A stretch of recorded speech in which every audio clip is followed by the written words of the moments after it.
from MMA Fighting Studios, this is Between the Links.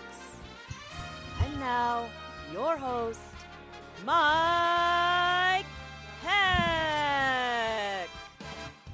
Yes, the iconic voice of Esther Lynn welcomes you to a special Thanksgiving week edition of Between the Links, rolling a couple of days early this week because of the holiday, give you folks some time to enjoy family and friends and football and feasts aplenty.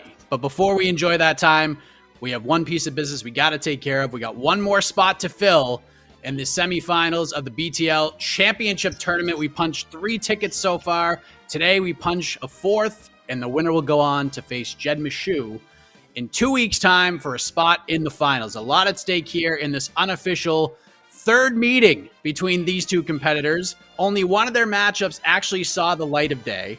The first time they squared off, it was mired with technical difficulties, so it never actually got released. And then a week later, they battle it out again. So let's see what happens this third time around. Let us introduce the competitors. First, you can find her work over at Bloody Elbow, a really great up-and-coming talent in our sport, a former colleague of mine as well over during the old fan-sided days. Let us welcome back one half of the BTL Tag Team Champions of the World, Kristen King. How are you? I am doing great. I couldn't believe that this was our third matchup between James and I, but you're right. The first one did not see the light of day, but I will give you a spoiler alert. James won that one. So I'm here to redeem myself. Hopefully I can get this win against James Lynch, but I know he's going to be a tough competitor, but I'm ready. I'm ready for the challenge. There we go. I love the attitude. It was even the graphics were totally different back then too. It was a long time ago. It was one of the early editions of the program as we introduced said James Lynch, another individual I've had the privilege of calling a colleague a few different times over the years. One of the few who's actually appeared on every single iteration of this show, from the early days where there's just like a roundtable show to the multiple person elimination show to now the one-on-one battles. He's one of the best in the business. He's everywhere these days. The great James Lynch. How are you, man? Welcome back. Thanks for having me. Always a pleasure, and excited to be having a debate here with Kristen. I have a lot of respect for her work, so this will be a lot of fun. It will be a lot of fun. So let's get right into this thing and discuss the UFC's final event for the month of November, this past Saturday. We'll begin with the main event between Ketlen Vieira and Miesha Tate. Vieira gets the win via unanimous decision. Competitive fight, but certainly no controversy in my eyes. This was a clear win for Ketlen Vieira. You could make a strong argument she won all 5 rounds. I scored it 49-46, but big win for Vieira. And the first loss for Miesha Tate since the comeback has begun. So, Kristen, you won the blind draw this week. We saw these ladies compete for 25 minutes on Saturday. We had a lot of questions coming into it. But in your opinion, did you learn more about Ketlen Vieira or Miesha Tate after that main event this past Saturday? I think I learned more from Ketlen, but only slightly. I recognize that she has adjusted her game plan a little bit to I guess, deal with somebody like Miesha, and she did it in a more patient way. She said that, I believe in her post-fight press conference, that she was a little bit frustrated by the way that her last fight went when I believe she lost against Yana Kunitskaya. She was a little bit frustrated by that, so she adjusted her game plan. She fought smart. She fought patient.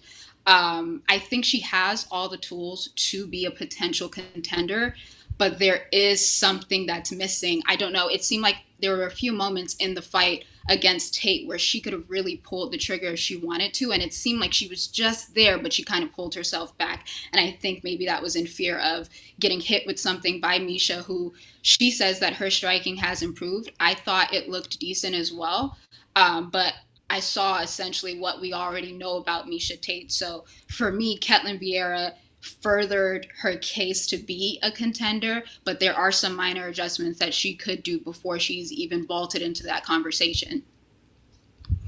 James, what do you think? Because we saw this fight for 25 minutes. Both ladies go out there and compete. The sample size for Ketlen Vieira over the last 3 or 4 years, obviously much larger than the Miesha Tate sample size, because Tate was gone. She came back. We only saw the Marion Renault fight. Vieira's been obviously much more active. So what do you think about this? What did you learn more from? Who did you learn more from, Tate or Vieira? Miesha Tate easily. And for me, it's because of who Miesha Tate fought in her last fight. It was Marion Renault. Renault was, said before the fight, it was retirement. So you got to wonder where her headspace was at going into that fight against Miesha. Obviously, she wanted to retire in a win, but, I think it was just a bad style matchup for Marion in that fight. And the fact that Miesha was able to take advantage, we sort of, I think to a lot of people, we were kind of like, oh, maybe Misha's back. But we really saw in this fight that she's not at that contenders level like she used to be, like when she was champion. I think that we learned that Miesha, the time off has caught up to her because this was a legit test for her. I think Marion Renault, if she fought Ketlen Vieira, I don't think a lot of people would be picking Marion in that fight. So I think what we really learned is that Miesha, while it's great that she's come back and it's a great story and all the power to her for stepping back in there after such a long layoff, I think she showed that she's not at that level anymore to be a contender in this weight class. And the reason I'm saying we didn't learn much about Ketlen, it was a great performance, not taking anything away from what she did, but we saw glimpses of this before. Remember when she was undefeated? Remember when she fought Irene Aldana and everyone was saying this was the girl to fight Amanda Nunes? Of course, Aldana spoiled those plans and finished Ketlen Vieira early in the fight. She's had two bad nights at the office since then, right? The Aldana fight and then the fight against Kunit Sakai, which you referenced. But I think overall, we knew that Ketlen Vieira was still a pretty good fighter. It was just a matter of her, putting it together in a particular fight. And this was the fight to do it. A main event, 5 rounds, got to shoot. Remember, everyone was talking cardio issues, all types of things going into this fight. And Ketlen Vieira silenced a lot of those critics. And now she's put herself in that contender spot. And in doing so, put Miesha Tate back a peg, so to speak. Obviously the biggest win of Vieira's career for sure. She's in an interesting spot, but it's clear that the bigger story in the aftermath of this is Tate losing more than Vieira winning. Where does she go from here? Because the big talking point coming into this fight, James, if Miesha Tate wins, does she get the rematch with Amanda Nunes for the title, assuming she beats Juliana Pena in a couple weeks? She comes up short here. So the question is now, she's 1-1 in the return. Where does she go now? I think Miesha, I think if you're the UFC, what are you realistically getting out of Miesha at this point, right? We know that if the UFC had it their way, let's be honest here, they would want Miesha to have won on Saturday, and then they could set up the Nunes fight because it's a rematch. Miesha's a former champion. And I think people also forget, Miesha fought Ronda Rousey. Like, there is a lot of name recognition with Miesha Tate when you see her fight. Now that she doesn't have that, now that that fight's out the window, so to speak, I think the fight you make is the rematch with Holly Holm. I know it doesn't make a lot of sense in terms of the wins and losses, but that was a fight, their first fight, where Holly actually looked very good in that fight. It was just a matter of Miesha getting the takedown the second time and being able to land in the submission. That's a huge fight. Like, if I'm the UFC, I want to get as much as I can out of Miesha. Who knows how many fights she's going to compete in going forward. I'm not interested in seeing her fight any up and comers. I think you cash in on the home fight right now because I think that's a fight that could actually, headline a card. It could be a fight that you could put on a pay-per-view. It's an interesting rematch for both fighters because even Holly is coming off a win, but how much longer can Holly compete at a high level as well? So that's the fight I think you do with Miesha Tate going forward. I know some people suggested Aspen Ladd and some other options here, but I'm more interested in seeing that rematch and seeing how both fighters would do at their stages of their career.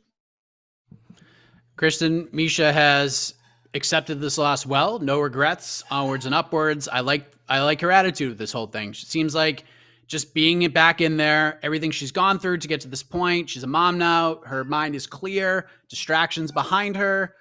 She's playing with house money in a lot of ways. So if you had the almighty pencil, if you were in the mighty matchmaking seat, do you throw in there with Holly Holm? Does she take a step back? Do you use her star power to maybe put over other talent? Like, no one's officially writing her off here. I know I saw a couple comments there. No one's writing her off, but these are questions that are very important to ask after a main event like this. So what do you do with Miesha Tate now?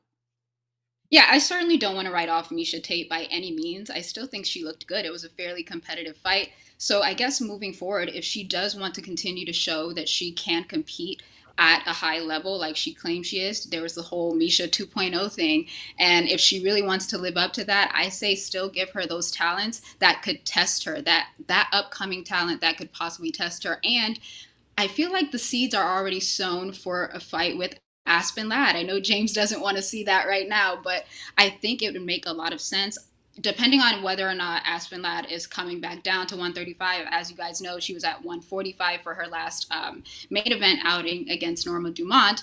But if she does put in the work to reach 135 safely and in a healthy way, I think that makes a lot of sense, especially in light of some of the recent storylines surrounding Miesha Tate and Aspen Ladd. I figure, why not settle all your scores in the octagon? One can prove whether or not they're still at the top of this division. And I remember there was a time where Aspen Ladd, it seemed like she was like the next big thing. She hasn't really lived up to that just yet. So maybe she can prove herself against a veteran like Miesha Tate. So I think Tate versus Ladd is the way to go.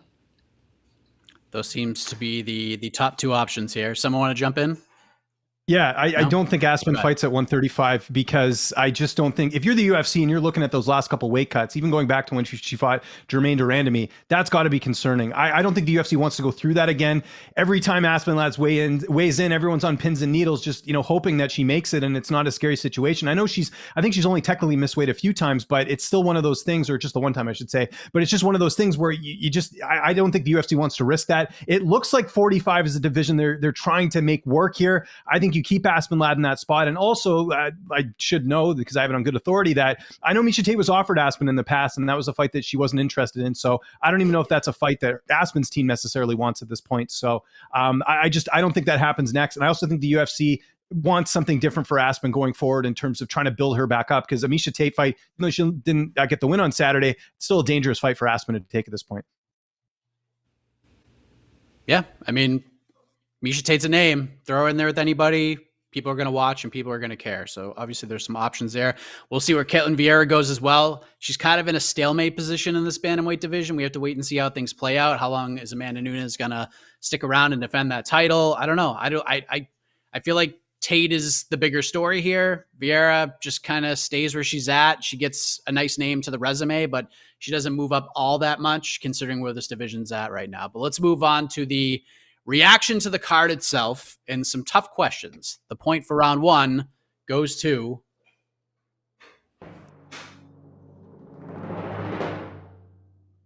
James Lynch on the board. It is 1-0. Good round. Dusting off, taking the rust off a little bit. But here we go, round two. And I want to say this because it's very important to preface this question with something that I said on to the next one a few days ago. First of all, this is a valid question. And this was maybe the biggest question coming out of this entire event. And this is not meant to be a knock on any of the fighters who competed on Saturday, because they went out there and they busted their asses and they put it all on the line. And sometimes, as the cliche goes in MMA, styles make fights. Sometimes those styles create chaos, right? Other times it creates a battle of wills, and that's fine. But MMA, the UFC in particular, they have done what they have sought out to do. They have become one of the biggest entities in the sports world. And to do that, you have to be treated like these other sports, like the NFL, like the NHL, like the NBA. This is what you wanted. So let me ask you this, James. The big question coming out of this event to bring it all home was this the worst card of the year? I'm going to phrase this in a different way in a moment when we actually dive into this, but just in terms of the question itself. In MMA, is it fair to ask a question like that? Is it fair to ask if a card is bad or one of the worst of the year in terms of entertainment? Because people seem to not like that. They don't think it's fair. Do you think that's a fair question to be asking after these events? Absolutely. I think we're all fans of the sport. We all remember the days of when they didn't have cards every weekend, so you were getting a bit more quality. I don't think it's any secret. I mean, the UFC has a deal with ESPN. They have to put on a certain amount of cards. It's only natural you're going to get cards that maybe aren't as strong as others. And if you look at some of the pay-per-views we've had recently, it's understandable that some of these cards would not be as strong as they would be. I equate it to sort of, you look at like the NHL, Mike, I know you're a hockey guy like I am. When you see a team come off a road trip off, back-to-backs, and then they play at home and they've had like a long stretch, they're going to be a tired team. It's no different in this case. The UFC's having their own fatigue in regards to some of the matchmaking they've done. So I think it's absolutely fair. Look, it's not necessarily crapping on the fighters, so to speak. I think it's more of just a case of, look, I think there's certain fighters on the roster that maybe aren't UFC quality, and they have to put them on cards because they have to fill up cards. I don't think that's a secret. It's, we could go on a whole tangent here about how they, sign contender series fighters and they release, some better fighters. But I think the reality is, of course, you're going to have cards that aren't as strong. What do you think, Kristen? Because for example, if the Patriots play the Giants and the Patriots beat them like 7-3, which of course the Patriots would win by much more than that. But for the sake of this argument, say there's like 7 turnovers in the game, a bunch of missed field goals, it's an ugly game. People are aware of how difficult football is. No one's saying like these athletes suck or anything like that. But if a game is bad, people will just say it's bad. Like they'll go on SportsCenter and say this game was bad. Like it was not a fun watch. We're going to break down why this is so bad. Is it fair in MMA to ask these types of questions?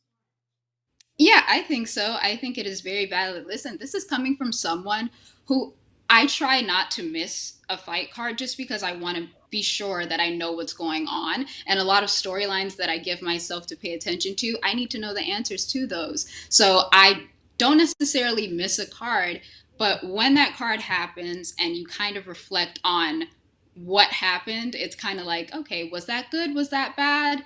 Was it in the middle? I mean, it's perfectly reasonable to ask yourself that question. Of course, you never know going into a fight card what's going to happen or what kind of outcome is going to happen between these two prospects and stuff like that. But I think it's totally fine. You are the consumer of the product that they are giving, and if that product does not measure up in that week, you are fine to question it. I have no issue with that. We're not disrespecting the fighters or anything like that. There's much respect to them. I absolutely enjoy watching them throw down, but sometimes there are those moments where it's like, okay, that wasn't a very good watch, and I don't know how to feel about it. Yeah, and I see some of the comments being like, why say this is the worst? Just enjoy the MMA. I get it. So, but this was still a very trendy topic coming out of this card. So I'm going to ask a somewhat similar question because I think worst might be a little strong because this is MMA and MMA is a what have you done for me lately? What did you do last week kind of sport. So we'll go with underwhelming, Kristen. UFC Vegas 43, start to finish. What would you grade it as a whole, as an event? Is it would you say this is one of the more underwhelming events of the year, or is it more about the timing of it? Like James said, coming off 3 monster weeks in a row, 3 of the best cards of the year, was the bar maybe set a little too high? I think I'm going to tiptoe into both sides of it. I believe that it truly was underwhelming. I think someone in the comments mentioned that there was absolutely no promo for this fight. So for me, I just went into the fight card with key fighters to look forward to. And some of them we didn't see. We didn't see a Terrence McKinney and what he would look like after a 7-second knockout. Some we did see. We did see Adrian Yanez go the distance for the first time in his UFC career, and that was always interesting. We got to see Sean Brady potentially thrust himself in the top 10 of the welterweight division. So, I mean, yes, there were some things to pay attention to, but I also feel like it had the worst placement possible when you're thinking about the last few weeks that we had. We had UFC 267, 268 back-to-back, and then we had Holloway versus Rodriguez. I don't know if I want to throw in who came before 267. I think it was Vettori and Costa. That fight card literally got no promotion until fight week with the craziness that was Paulo Costa's weight cut, and that's what made a lot of people interested at that point. So, and the fight ended up being good for a debut between Vettori and Costa, who had not competed at light heavyweight. It was a really good fight. So you had those 4 fight cards happen. And then you have to follow it up with Vieira and Tate. And I think also it's heading into a holiday week. We are in Thanksgiving week, so that obviously means that there's not going to be a lot of events to happen this Saturday or Friday or however many events that we usually get on the weekend. So at that point, it kind of bums me out because usually when you have a crappy fight card or an underwhelming fight card, usually there's another one right after it that you're going to be like, oh, we're fine. This is the situation we find ourselves in because what happens next week? Jose Aldo, Rob Font. We have Fiziev versus Riddell. We have Matt Brown and Brian Barberina. There are so many fights on that card that you're like, oh man, that's great. Once that fight card happens, I wonder if we're going to reflect on Vieira and Tate and say like, it was bad, but now that we got this, we can completely forget it. I think recency bias is definitely a factor in here because once we just consume this product and we're left feeling underwhelmed, the next one comes along and we're like, okay, we can forget about that one. Now we can enjoy these new fights. So it's a little bit of both. It was underwhelming, certainly, but I also think the placement of the card after 4 straight weeks of fire and then some upcoming weeks of fire, because right after the fight night card with Aldo and Font is UFC 269. Yeah, this card didn't really have a chance, I don't think. What do you think, James? Just, I mean, obviously, like you both have mentioned, 267, 268, Holloway, Rodriguez. Those are really good cards, all 3 of them.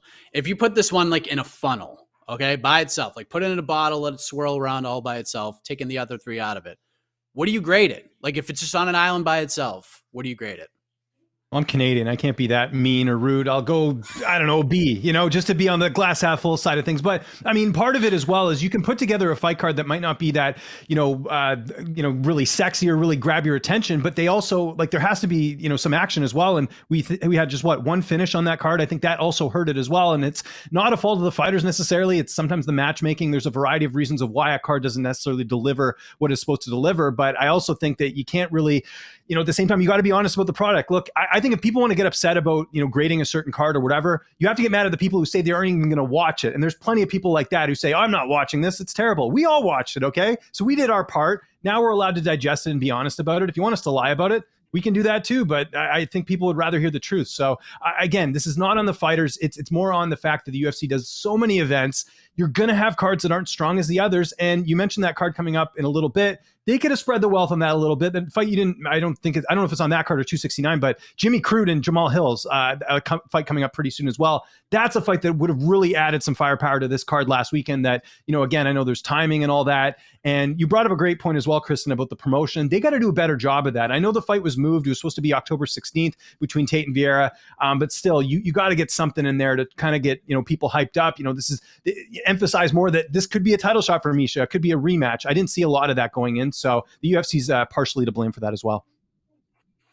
Yeah, that was the 10th week in a row. 10th Saturday in a row with cards. So I think the break is coming at the perfect time. Absence makes the heart grow fonder. And to James's point, Jed Meshew was on this show last week and basically said, do anything else. Go out with your friends, go out with your family, just go to MMA fighting and just follow along. No need to watch the card. That's what he literally said. And people are actually celebrating those thoughts. So there you go. You got to find a lane and stick in there. But I think it's a combination of a high bar, some oversaturation, in a funnel by itself. It may age a little better. And there were certainly some good stories, some developing stories that came out of that event. And we're going to talk about some of those stories right now in round number 3. But the point for round 2 goes to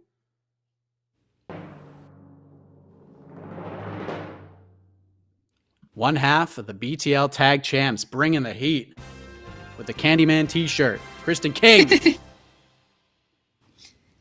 It's 1-1. So we're going to continue on the UFC Vegas 43 train because there were 3 very promising up-and-comers who were on this card.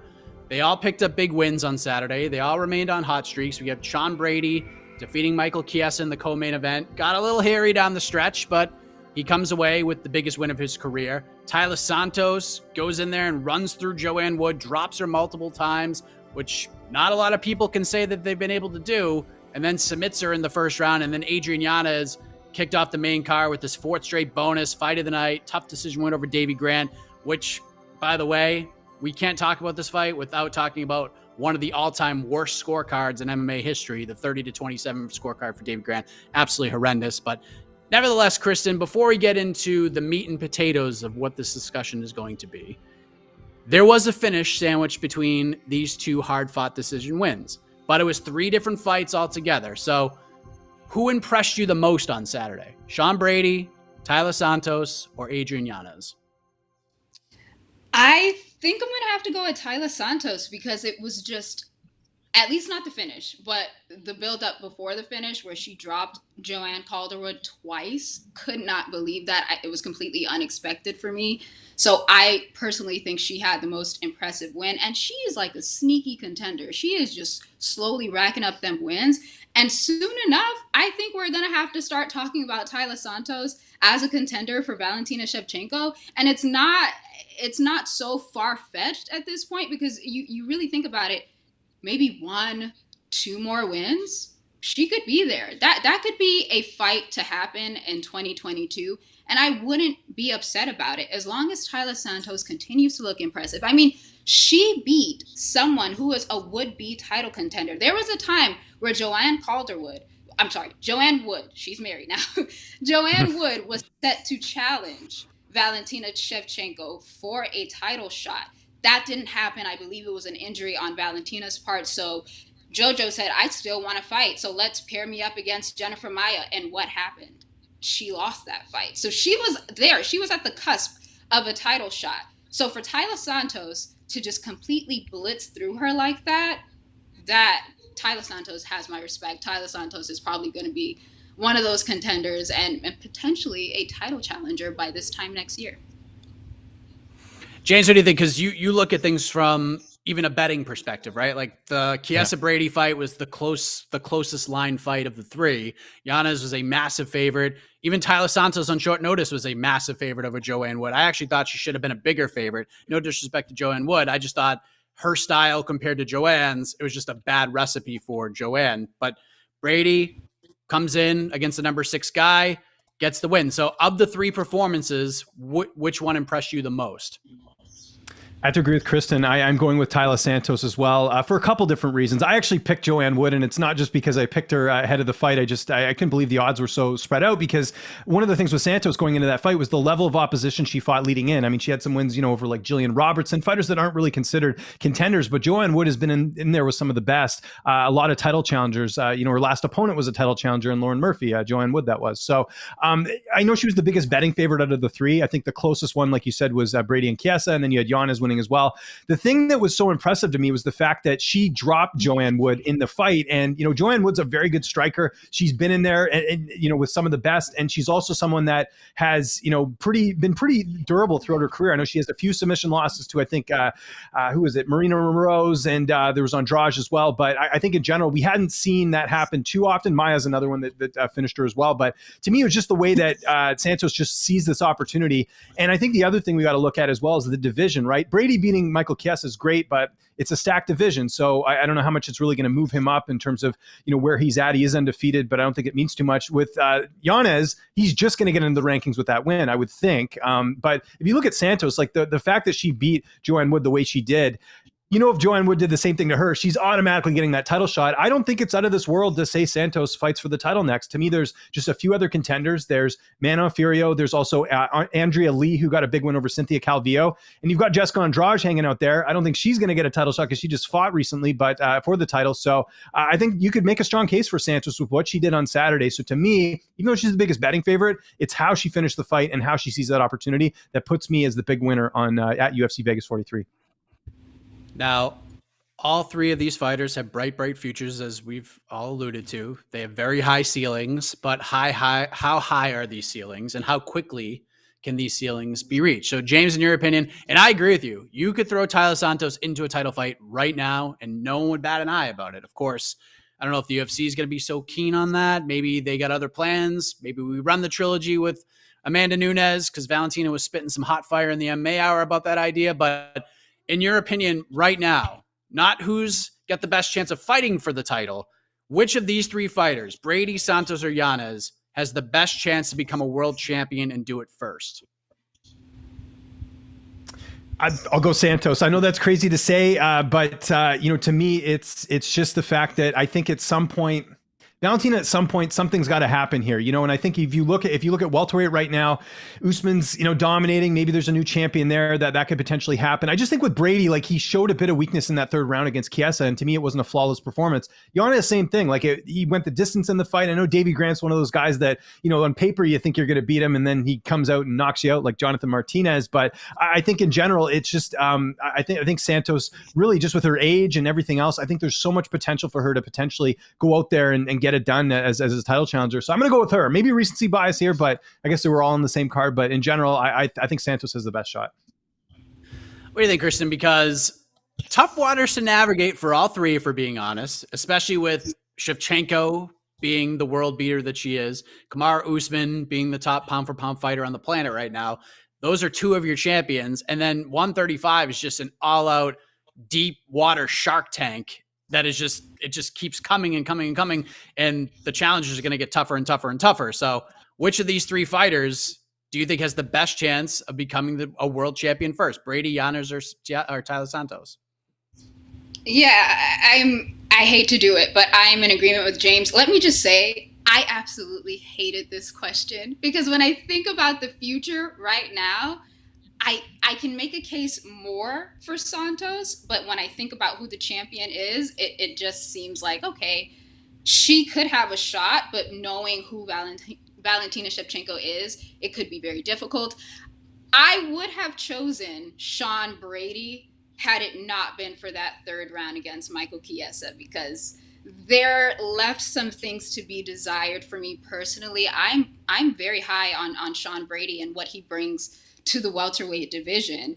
And I think that this was supposed to be maybe like a showcase fight to be that next contender at welterweight. And then I saw some things that needed tuning, the striking defense, maybe some cardio he could work on. Because if Michael Chiesa had a few more seconds, we may not be having this conversation at this point. So, and then with Adrian Yanez, I think he's setting himself up so well for those fighters at the top of the division. I think he did an interview with you, Mike, where he was like, from a boxing standpoint, I think I have a really good chance against Peter Yan. And I was like, I'd like to see it, but it wouldn't necessarily be totally boxing. But I think with a win over someone like Davey Grant, he can definitely vault himself into the top of the division. But like you said, bantamweight is so deep. It has so many interesting characters.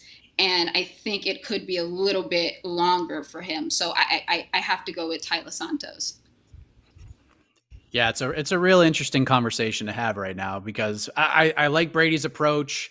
He's not rushing to the belt, but he wants a main event fight. He wants to go 5 rounds. He wants to test himself. And I think probably Taila Santos needs to go through that as well before she fights Valentina. Like go through a 5-round war, see what happens, and see if he can go that extra distance because it's not easy to get in there and go 5 rounds for the first time, like with all the media, all the cameras, with a world title on the line. So, I mean, and we had that problem with Zabit. Like we're thinking about, is Zabit next for a title shot? When he was on his run and everyone was like, we got to see him go 5 rounds first. We got to see him go 5 rounds first. And unfortunately, we haven't had that chance since the Calvin Kattar fight, but we'll see what happens. We're going to move on to a topic on this program I didn't think we were going to be talking about until a couple of hours ago, but the point for round 3 goes to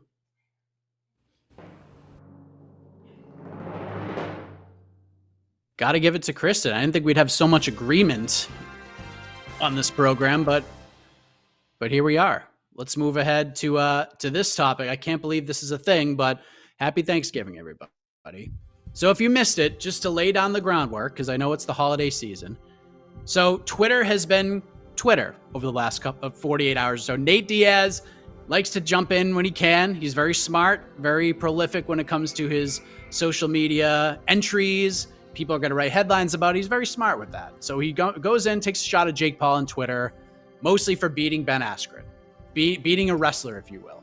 So Jake Paul, of course, in Jake Paul style, responds saying that Nate has 6 times as many losses as Ben Askren. And Nate then responds, doubling down that Ben Askren sucks and that Jake would get smoked in a real fight.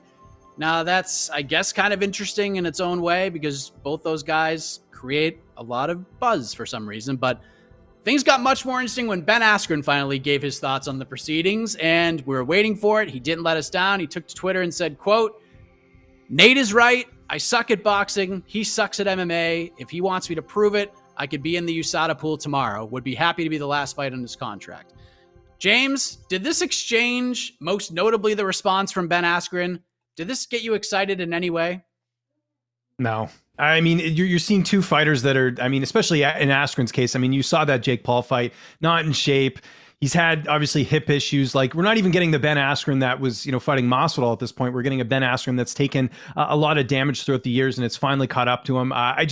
I don't really have an interest in this fight. It's not even like a case of where Nate could have like a puncher's chance like Masvidal and knock him out or something. Nate's not really like that. I know he rocked Leon Edwards in that 5th round, but I just don't have any interest in seeing Askren compete in any sort of combat sport going forward after what we saw against Jake Paul. And I don't think he needs to. I mean, Askren made good bank against Jake Paul. Like it seems like he's doing some good stuff business wise outside of what he's been doing in MMA. So I don't care to see this fight. If Nate wants to go box, that's different. I'm fine with going to watch him box some of these YouTubers, but once his UFC contract's done. But for now, I don't really have any interest in him having an MMA fight against Askren. What do you think, Kristen? Is Kristen King, the MMA fan, salivating over a possible Ben Askren versus Nate Diaz fight? Not in the slightest. I think the exchange was funny. I thought that was quite... Ben Askren is very fast. Did you also see the follow-up video that he put up when he said a real man runs toward a challenge and a coward runs away from it, referencing Masvidal trying to do the knee against Nate and Nate kind of just backed away? I thought that was funny. That is kind of funny. But in terms of a competitive standpoint, No, I don't want to see Ben Askren versus Nate Diaz. I mean, we're talking about Nate Diaz, who he may not have the best record right now, but we're talking about someone who has just been recently tied to Leon Edwards, somebody who is probably going to challenge Kamaru Usman for the title next year, God willing, because we know with Leon Edwards, there's a lot of stuff that happens and it just doesn't happen for him.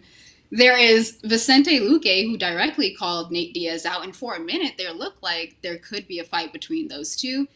That didn't happen as well. And then we have Khamzat Chimaev, who Dana White wants to put Nate Diaz up against. And I mean, if you want to do it from a wrestling perspective, because we know Nate Diaz's history with wrestlers, he's not very good against him. So if you want to send him out of the company on a loss, and you think that Ben Askren is the guy to do it, sure, but no, I don't want to see that.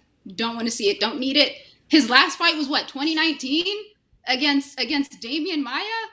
No, thank you. I've had enough. I think you did great with your exploration into boxing, I guess, with the Jake Paul fight. Stay over there. I think you did enough.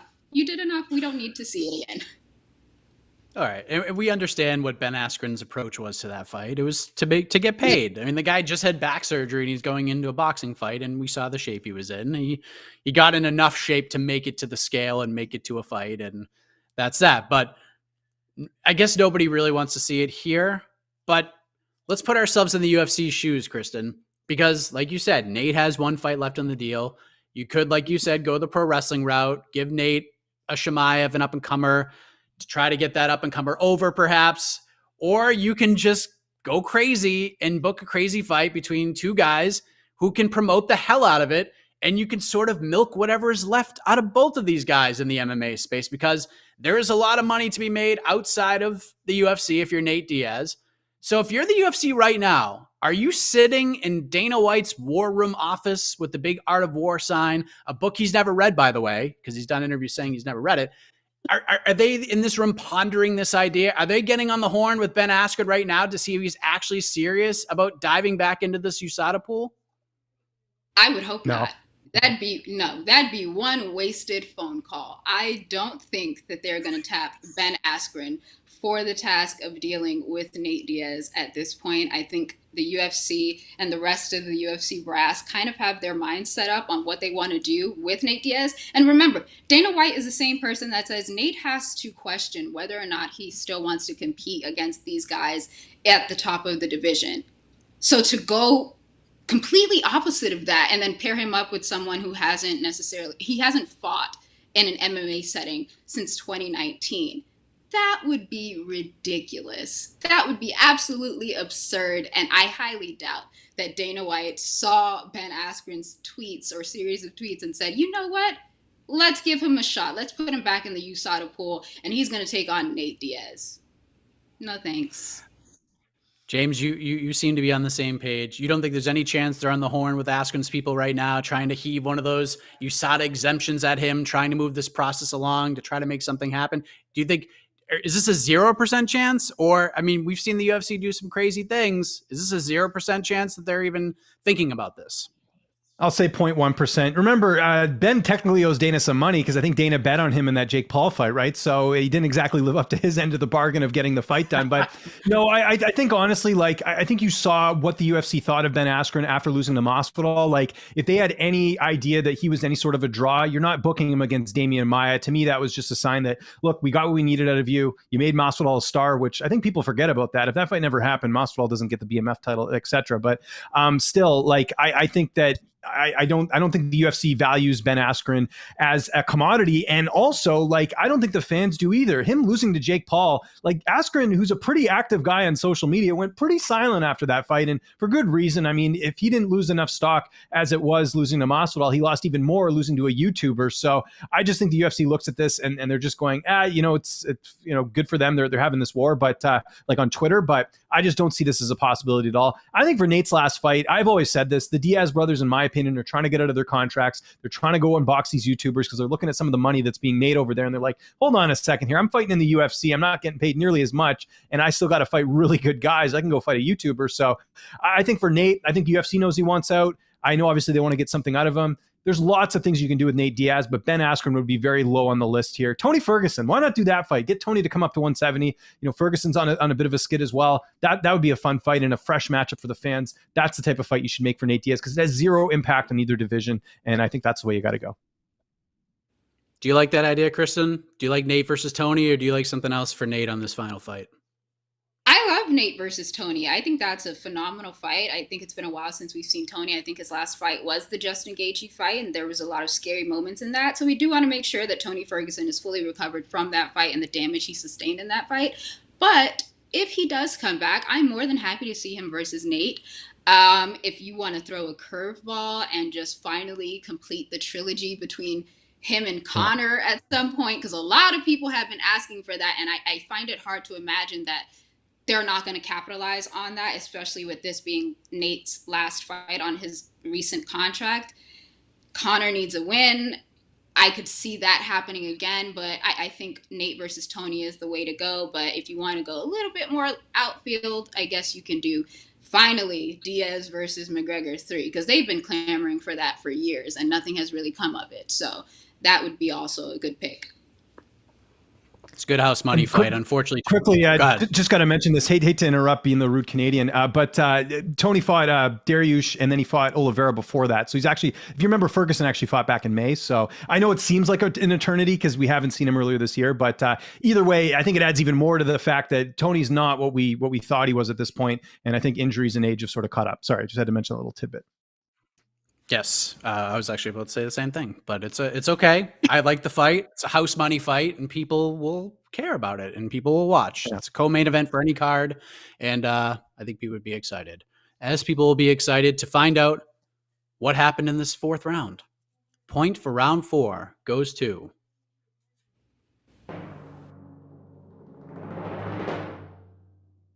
James Lynch. It's 2-2.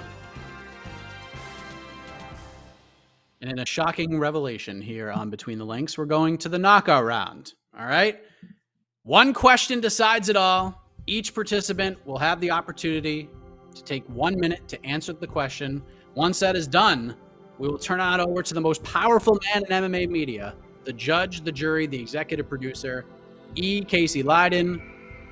There he is in the bottom right corner of your screen. He will weigh out the options with the help of the live studio audience watching the program right now. We will crown a winner that will move on in 2 weeks' time to take on Jed Meshew. We went to the computer, typed in random names. Kristen, you were the name that came up, as a matter of fact. So you have the option. Do you want to go first, or do you want to pass it on over to James? I will do the friendly Canadian thing without actually be Canadian and send it over to James. He can go first. Cool. Yes. Showcase showdown style. Now, I think this is the second time that we have done a Between the Links on this week in terms of being Thanksgiving week and all. So this is a pretty simple question, James. All right. We're just gonna carry on the tradition in the Thanksgiving way. I know your Thanksgiving happened a month ago, but here in the United States, we like to go around the table during dinner time, talk about what we're thankful for. And since this is an MMA show, we're going to put 1 minute on the clock. And in this 1 minute, I need you to let the people know what about MMA makes you so thankful. What are you thankful for this time of year when it comes to the wonderful sport of mixed martial arts? 1 minute on the clock. Your time starts now. I'm thankful for the fact that we have a sport where fighters are accessible. And I think if you look at a lot of other sports, it's not the same way. And Mike, let's be honest here, we would not have jobs if it weren't for the fighters and the managements and the people that do make this sport and get it promoted. And I just honestly, like, I'm super thankful, super grateful to fighters that do take their time to speak to me because, again, they have training, they have families, they have so many other things going on. And I'm just very much thankful for the access that we get. And I'm just thankful that they're willing to choose this as a career. It's an extremely tough sport. It's one of those sports that, you're not doing it for the money, you're doing it for the love of it. And there's not a lot of payoff. There's no pension plan. There's no retirement. A lot of what these fighters put on the line is for our enjoyment. And I'm just so thankful that they've decided to choose this as a career. And two, the fact that they're willing to take their time and speak to us, because a lot of them are really cool. And you can even ask the fans, how many professional athletes will respond to DMs? Fighters are unlike anything like that. They do it all the time. Just look at someone like Adrian Yanez, who went on the weekend. He's a popular MMA Twitter guy. I think that's great. And I'm just thankful that we have fighters that are easily accessible to us. There you go. Kristen, I don't know how you feel after that 1 minute. Do you feel like you made the right decision? Do you feel like you should have taken it first? But we'll find out. Same question for you. We are 48 hours away or so from us sitting around the table and answering these questions in a real way about family and friends and things that make us grateful. But in terms of MMA, this wild and crazy journey we are all on, what makes you thankful about mixed martial arts in the year of our Lord 2021? Your time starts now.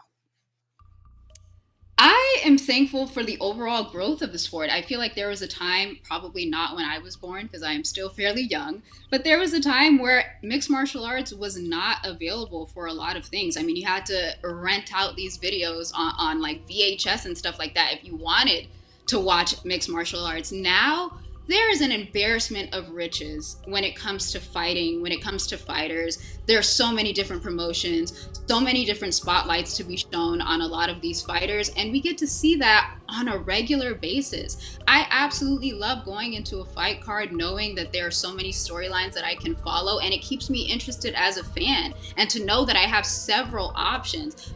UFC could be on Saturday, Bellator could be on Friday, I could have Combate Americas on Friday. There's so much to enjoy from this sport. I never get tired of it personally, and I'm just so happy to be enveloped in all that is the good of MMA. And Camel McLaren says MMA fighting never mentions Combate. You just heard it right here on Between the Links, Camel McLaren. Retweet that. Retweet that, Campbell. Quote tweet it. Say nobody talks about it. We just did right here. On Between the Links, the People's Show. We got a lot to think about here. It's a very busy week here in our lives. Thanksgiving right around the corner. I'm just trying to waste time as these votes come in from the live studio audience. Quick, cheap plug. If you guys haven't read it yet or you haven't watched it yet, I spoke to Kay Hansen. One of the most eye-opening interviews of my entire career. Incredible stuff. Incredible bravery. Incredible honesty. About some struggles that she has, and at just 22 years old, it was just mind-blowing to hear her talk so passionately and so eloquently about such a difficult situation. So if you haven't checked it out or read it, the write-up's basically in her own words, so go check that out. But in the meantime and in between time, Casey, we turn it on over to you. The toughest role in the sport right now. You got two worthy competitors, only one can move on to face Jed Meshew in 2 weeks' time for the opportunity to get one step closer to win the coveted BTL Undisputed Championship. Casey, who is that individual? This one's tough. This one's really good. It was oh man. Oh jeez. This job sucks. I don't like this. Oh man. Okay. I mean, obviously the fighters, we're always super grateful for the fighters and the sacrifices and the crap they have to put up with from the media, fans, promoters. But then Kristen talks about just the abundance of MMA across the world and different promotions, and just we have just so many different fighters from all over the world and different looks, different rings, different everything. Ooh, that's a big part of MMA. That's a big part of what I love about MMA too. Okay, let me flip a coin over here off camera. All right. Gotta pick someone. I have to pick someone. Dang it. Now usually I kind of BS these a little bit, like, oh, it's a tough decision, but I know who won. But I'm really kind of screwed right here. I do not know. Use the people. Use the peeps. I know who we got. I mean, look at what we got.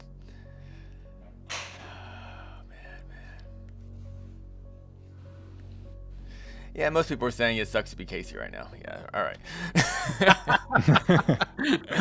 Okay. Your winner.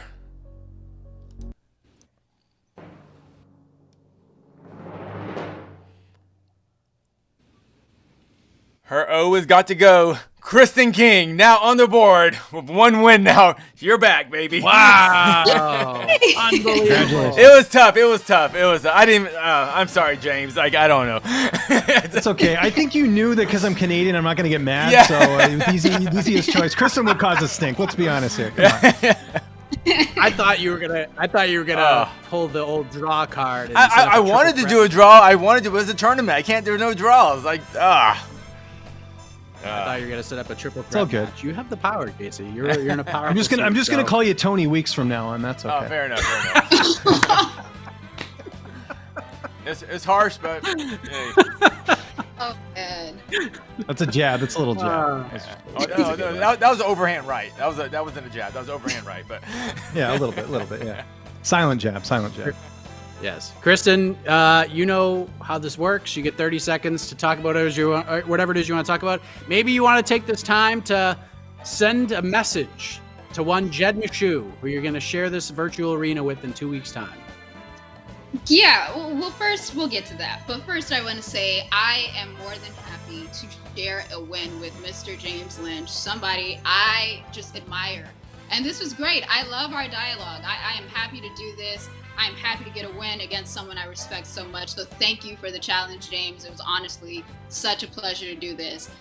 And now when it comes to Jed Miesha, I guess I'm gonna have to go to one of those rent-a-suit places and get me a nice suit too, so we can both.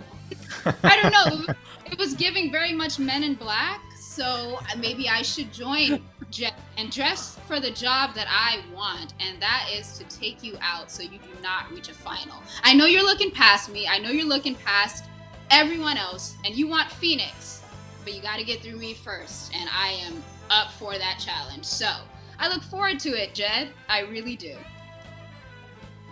That is a hell of a promo Wow. right there, Kristen King. Wow. I am amped up. Wow. I am amped up. James, you never know, buddy. I mean, listen, Daniel Cormier made a name for himself being an alternate. Maybe someone at some point can't make it, and we need an alternate to step in and save the day. So the door is not completely closed. It's like the Ultimate Fighter. But any final comments, any thoughts on this battle? It was a good one. It was a great battle. Of all people to have an L against Kristen, I mean, a lot of respect for the work she's doing. So yeah, honestly, super happy for her. I'll be rooting for her in the next round. And yeah, just thankful for you guys for having me on here. I know our Thanksgiving was a month ago. Doesn't mean I can't be thankful here. So I appreciate you guys having me on and the opportunity. And I don't know what to say. What am I supposed to say at this thing? Do you want me to be Sally Field and I'll just sort of ramble on here? Probably not. So I'll just I'll keep it as it is and just say, hope everyone has a very safe Thanksgiving, and don't underestimate gratitude. It's one of the most underrated traits we have. Use that a lot in the next little bit. If I can give you some serious advice, that's it right there. Hell yeah, everybody. Two of my favorite people in the industry. It sucks to see somebody take the L, but I think we're all winners. I think we're all winners after a matchup like that. Positivity. We're not. I'm a flowing loser everywhere. today, Mike. It's okay. It's fine. Not right here, James. Not right here. Yeah, right here. Not right here. But we are not right here. But we are getting out of here, everybody. Thank you for watching. Enjoy your week, especially if you're celebrating Thanksgiving. Enjoy it. Enjoy that extra time with family and friends. Take some time off from the mixed martial arts world, and just like James said, gratitude is everything. Enjoy it. Cherish it. Godspeed to you all. So for Kristen, for James, for Casey on the ones and twos, I am Mike Heck. I believe the iconic voice of Esther Lynn is going to take you home. We'll see you back here next week once again. Between the links, the semifinals begin. AK Lee versus Phoenix Carnivale. Good night, everybody. This has been Between the Links. Have a great Thanksgiving. This is Esterland. Yes, it is. It's definitely her.